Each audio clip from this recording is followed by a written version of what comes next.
वार्तांकन रोखठोक बातमी। राज्यात येत्या 15 जानेवारीला मुंबईसह 29 महापालिकांच्या निवडणुकांचा फड रंगणार आहे। आज उमेदवारी भरण्याचा शेवटचा दिवस आहे, त्यामुळे सर्वच ठिकाणी इच्छुक व पक्षाच्या अधिकृत उमेदवारांची पळापळ सुरू झाली आहे। त्यातच मुंबईतील एका पक्षाच्या उमेदवारासोबत एक विचित्र प्रसंग घडला।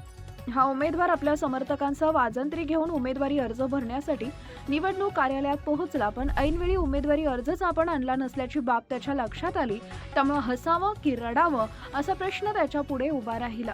या संबंधीच्या माहितीनुसार उमेदवारी अर्ज भरण्याच्या प्रक्रियेला आज शेवटच्या दिवशी मुलुंड, भांडूप व विक्रोळी परिसरात चांगलाच रंग चढला।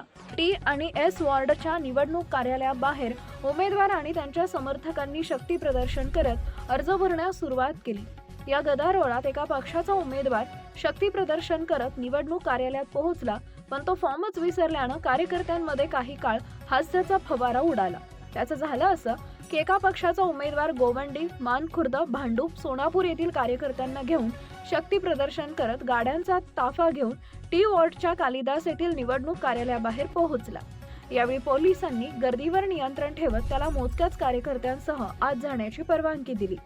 आत जाण्यापूर्वी त्यानं आपल्या सहकार्यांना "अरे फॉर्म कुठे आहे?" असा प्रश्न केला। त्यावर कार्यकर्ते एकमेकांकडे पाहत राहिले। त्यांचा गोंधळ उडाला। अखेर चौकशी अंती उमेदवारी अर्ज घेऊन येणारा कार्यकर्ता गर्दीत मागेच राहिल्याची बाब त्याच्या लक्षात आली। यामुळे उमेदवाराची चांगलीच गोचीत झाली। कार्यालयाबाहेर राहिलेले त्याचे समर्थक दादा आत का जात नाहीत असा प्रश्न करत होते, पण तेवढ्यात कुणीतरी काही नाही, अर्ज विसरलेत असं त्यांना सांगितले। हे ऐकताच अनेकांच्या चेहऱ्यावर हसू उमटले। त्यानंतर 10 ते 15 मिनिटांनी अर्ज असलेला कार्यकर्ता धापा टाकत निवडणूक कार्यालयात पोहोचला आणि सर्वांनी सुटकेचा निश्वास सोडला। अखेर उमेदवार आपल्या निवडणूक कार्यकर्त्यांसह अर्जाची फाईल घेऊन निवडणूक कार्यालयात दाखल झाला आणि आपला अर्ज भरला।